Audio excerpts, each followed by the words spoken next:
So today, NBA 2K26 Season 3 has officially launched.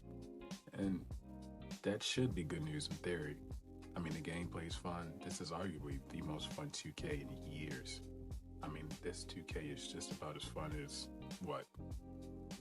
I'd say 2K17, maybe 2K19, somewhere around that range. Still doesn't beat 2K15 and 16. I don't think anything will top those.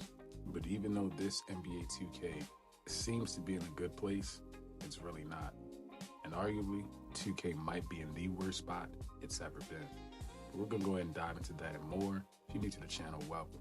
It's your boy Slice, you figured me. Tap in, hit that subscribe button if you're new to the channel. Hit that like button, drop a comment for your boy. Share the video, do whatever you gotta do, you figured me. Help me break that algo. We're gonna dive into today's video though, man. Let's get it. Alright, so as previously stated, yes, honestly, NBA 2K26 is the best 2K we've arguably had in years. And that doesn't just attribute to the fun. Once again, I kind of hinted to it or elaborated into it in my Black Ops 7 video, which if you didn't check out, you should go check that out. That was my most recent upload. I was pretty much saying something along the lines of this year's Call of Duty, which is Black Ops 7, and this year's NBA 2K, which is 26. The both of them have seemingly figured out how to necessarily gel a bit of nostalgia and a bit of new gen in a balanced enough way to where it's pretty fun on both aspects of the game. Now, if I'm saying that 2K26 is fun like this, what is their issue? I mean, if you're not in the 2K community, I would expect you not to even have the slightest clue. And you probably wouldn't even expect that people would do such things or stoop to such low calibers on NBA 2K. But they do, trust me. Now, their reasoning for it, to begin with, when it first originated, and we'll cover that, it actually made sense. But then 2K reverted what they did. But then once people saw it, they got that thrill, they got that high off of continuing this, it just only got worse to where it is today. So we want to take a throwback. Let's take the Magic School Bus back to NBA 2K21 current gen. So upon release of NBA 2K21 current gen, bro, it was literally impossible to shoot. I mean, some of the best professionals that we've seen play NBA 2K were even struggling to shoot. Now, this was arguably the biggest skill gap we've ever had in regards to shooting, which was so bad that people went to the resort of using a Chronos or a Zen. Pretty much, it's an automatic shooting script, which allows you to automatically green every shot. Now, how 2K was made specifically that year, it had a pure green window. So regardless of whatever contest your opponent may have gotten on you in regards to your jump shot, you would still green it as long as you released it on time. And it truly took skill to be able to land that marker in that small green window, because your green window would fluctuate based on the contest, which how it should, you figured me? But people were so upset with the shooting that once again they resorted to cheating. And the cheating stems all the way back to NBA 2K21. Now back then, that was just a shooting script. Now, 2K, they've claimed that they've made their adjustments and they're starting to weed out the cheaters. And you may or may not see people getting banned on Twitter. But let's be honest, it's getting to the point to now, you at least had to buy a script and you had to buy a controller, or you had to buy the Zen itself, the Chronos itself, whatever. It was pretty expensive. But now, especially with it being Black Friday, bro, TikTok Shop is selling modded controllers, auto green controllers for NBA 2K. But not only is it a bad thing that it's on TikTok Shop because it's a lot cheaper, now they have auto contest or auto jump scripts for NBA 2K26. So now, if you truly wanted to be plugged up, you could load up NBA 2K26 right now. Go ahead and get yourself an automatic green script. You could get yourself cheesy dribble move scripts, and now you can get yourself automatic contest / jump scripts for those little guards who are sparking y'all off of them screens. People are literally automatically jumping. And we figured out how to test whether or not your opponent has one of these auto jump or automatic defense scripts. So you can fool around and play with that. But at the end of the day, it's ridiculous, man. It's ridiculous. It's obvious what's being done out here. It's on a nightly basis. I hope the world can see now what's really going on out here, because it's getting ridiculous. It's really ridiculous. Thank you, Boogie, because it truly is. It's ridiculous, man. We've gotten to the point of video games where if I get on Call of Duty, people have no shame in head glitching. People have no shame in camping. People have no shame anymore in video games. Really in life, but we're not here to talk about that on a bigger level. We're just going to talk about it on the video game level. Bro, the plays, the way people played back then, that would get frowned upon. It's like people are happy to play like that now and they're proud. It's like there's just no more honor in video games anymore. You could load up on Call of Duty, and if you just got spanked every time by a guy that wasn't head glitching or camping, it was just literally just one-on-one, both of y'all are running, and he simply just had better aim than you. You couldn't get mad. You couldn't say he was playing any type of way. You couldn't say he likes Burger King zesty sauce with his onion rings. All you could do was just realize and tell yourself you had to get better. Or you could just be one of those conceited guys and just playing the game. But to be realistic, you'll never get better unless you realize that you are not as good as you think. And honestly, that's how I've gotten so much better in every regard and aspect of life. But look, we don't do the deep talk on this channel. Deep talk coming soon. Maybe next year. But at the end of the day, man, we truly just have to bring shame back. Because if people are cheating on every aspect of NBA 2K and see no problem with it, they're literally going on social media and flexing it and bragging it. And it's not even a flex. It's nothing to brag about. You're that bad at the game to where you would rather cheat and green every shot, get every defensive closeout, and automatically have the game do the quote-unquote cheesy dribble moves for you. You just need to hang it up, bro. NBA 2K26 is the easiest, by far the easiest next-gen 2K we have had since 22 next-gen. That next gen was actually fun as well. That's really what 26 reminds me of. It's 2K22 next gen, but with defense. Now let's talk about defense on NBA 2K26 because, you know, I had a comment where the guy said he didn't really learn anything from my video. So that's cool. I know he was just being negative, but you know, why not take that constructive criticism, which it wasn't, but, you know, I'll just look at it as constructive criticism. Why not take that and apply it to the next video? So, boom, let's talk about why NBA 2K26 is actually good despite the cheaters. So, once again, I was just about to touch on defense. Perimeter defense is pretty solid. As long as you know how to actually play perimeter defense, which I've realized that most people in the community don't. You'd be surprised how many people have 85, 86, 92, 96 perimeter defense ratings and still get cooked. They just don't know how to play perimeter, man.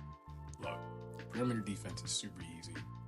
I wouldn't even say super easy, but, you know, I find myself always switching on to the smaller guards.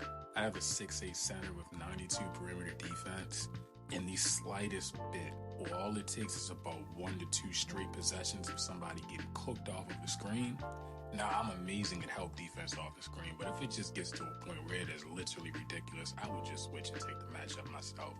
Now, I also have 91 strength as well, and that does attribute to it as well. Even though people say that strength does not matter on this NBA 2K, I feel as if for perimeter defense purposes, it does, as well as getting interior defense stops in the paint. But, you know, people, you know, placebo effects, whatever, people just say what they say, bro. So, you know, I have a build with no strength and I have a build with strength, and they'll tell you that screens don't matter if you have low strength. I have a 7'4" with very low strength, and his screens hit like baby diapers.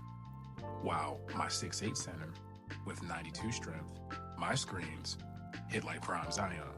So, you figured, dummy. That's just that. But, you know, the defense is good. They actually nerf steals. Now, they're not nerfed to the ground, but they're nerfed to where they're actually more realistic. You can't just go up to people plucking them anymore unless you at least have a 90 steal or above, which is how it should be. 85 steal, you know, if anything, that just gets you gold interceptor. But I believe you still have silver glove. I think they found a good medium for steals this year because I don't find myself raging about steals nowhere near as much as I used to in old NBA 2Ks. But since we are on the topic of perimeter defense / steals, let's be honest. The contest system is still not the best unless you jump, which is why these scrubs out here sitting there flexing their cheating devices on social media. That's why automatic jumping and auto contest is now included into the script. I mean, it is unfortunate that you have to jump at a jump shot in order to get a proper contest. I'm not the biggest fan of that because I do believe that if I am playing good perimeter and I put my hand up and we're the same height, or you're only 1, 2, 3 inches taller than me, but my wingspan is longer than your height, I should be able to get a well enough contest to at least alter your green window. If you still make it, you still make it. But I should at least be able to alter your green window by getting a fairly decent contest. That's just my opinion, but, that's my biggest flaw with NBA 2K26's defense, in my personal opinion. I don't necessarily like that you have to jump to get the contest. Even the interior defense. The interior defense is honestly not that bad. And surprisingly, I have a 7'4" with 92 block, and I barely get any blocks on that build. And I have a 6'8" center with 88 block, but with my takeover, it at least goes up to about 95. But on my 6'8" center, I have 88 interior. Interior plus block is the move for interior defense. You cannot just have low interior and high block. It doesn't work like that anymore. It just simply does not. So some people are out here speccing their builds wrong and they're complaining about interior defense. Like I said, that's just a user issue / ignorance. They just don't know how to properly spec their builds. It's okay. I was once there at some point as well. At the end of the day, defense is pretty solid. Lane steals are not broken. And if they are broken, either that person is just a super sweat at reading the lanes, your point guard, or whoever is throwing egregiously dumb passes, or they just have a high enough steal rating with the two of those combined. That's pretty much it. The lane steals aren't the worst. And I can honestly say I can get a perfectly timed lane steal with just my 60 steal. It's the first 2K I don't have over an 85 steal. I usually would go for 90, 92 steal every year. It's the first 2K I have it, and I still get steals. Now, I don't get as many pickpockets as I used to, but I'm not worried about that. My perimeter defense is simply good enough to the point to where I can consistently bump my opponent until they pick the ball up. I can match whichever direction, even if they're trying to misdirection me. I can match it, I can read it, I can see it. But that is of years of me not knowing how to play defense. Also, me playing my team helped me get that down as well. So, years of just being in the lab and learning how to actually play good, great perimeter defense, you will be rewarded for it this year on NBA 2K26. The shooting is easier than it's ever been, especially if you rhythm shoot. Everyone still talks about rhythm shooting being more OP than the button, but the button is so I can't tell you the last time it's been so easy to shoot with the button.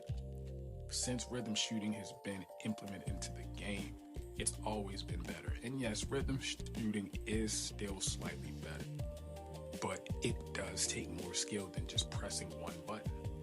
It just has a bigger green window because it takes just a little bit more skill. That's fair to me, and I'm not just saying that because I rhythm shoot. I can do both.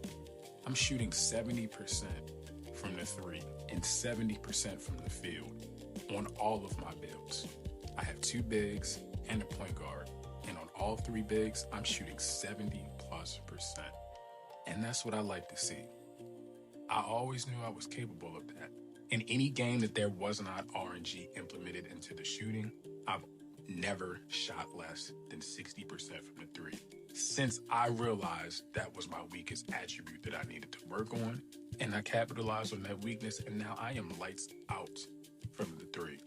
My shot selection wasn't the best when I first started playing 2K. Now I shoot 70% from both sides of the field. Bro, this is the easiest / most fun 2K in a long time. But it's not going to last that long, and we have a major problem due to all of these cheaters. Now, like I said, they do ban a little bit of people, but then they also don't properly ban people. Let's talk about my team before I get off, because this really bothered me.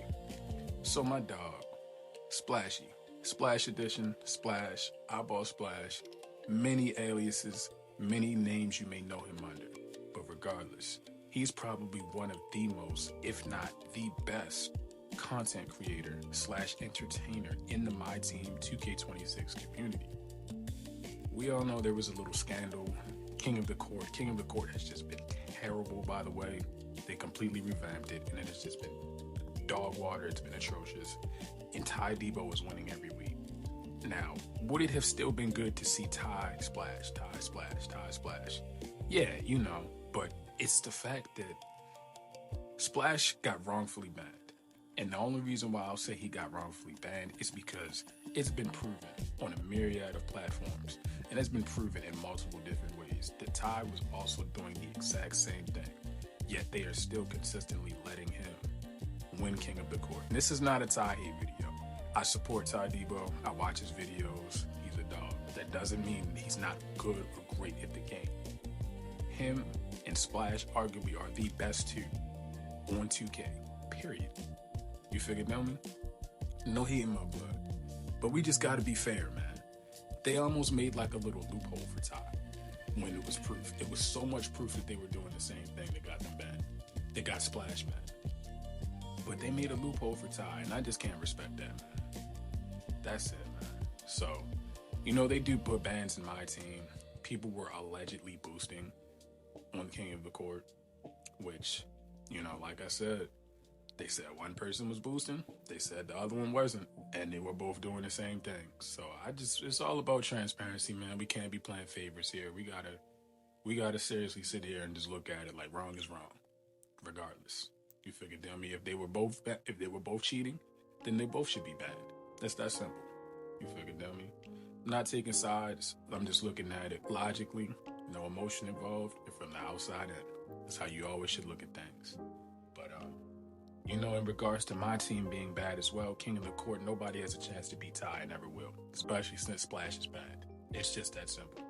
Something like King of the Court, especially where there's money involved, they can't go around advertising this as if the average Joe, as if me or you has a chance to win King of the Court, knowing that, number one, they never even explained how it works. So Ty and Splash had to figure out how it worked, and how to accumulate the most points, and how not to get stuck on loading screens with thousands of people loading in at once. You figure, know me? They had to figure it out. 2K didn't say a word. Would have at least been nice if they said a word. Let alone, it would have been nice if they let a casual, once again, like you or me, actually be able to win. But due to the structure of the matchmaking, it's impossible. We're pretty much going to see Ty Debo's name on there for the rest of the year. And it's just that simple. And that's okay. No hate or shade towards Ty. Respect, man. Get that money from them. You figured, dummy? But, like I said, me personally, I feel as if they was going to ban Splash, they should have banned Ty as well, and everybody else who was doing the same thing. It wasn't just them. So, figured, dummy, 2K has its favorites.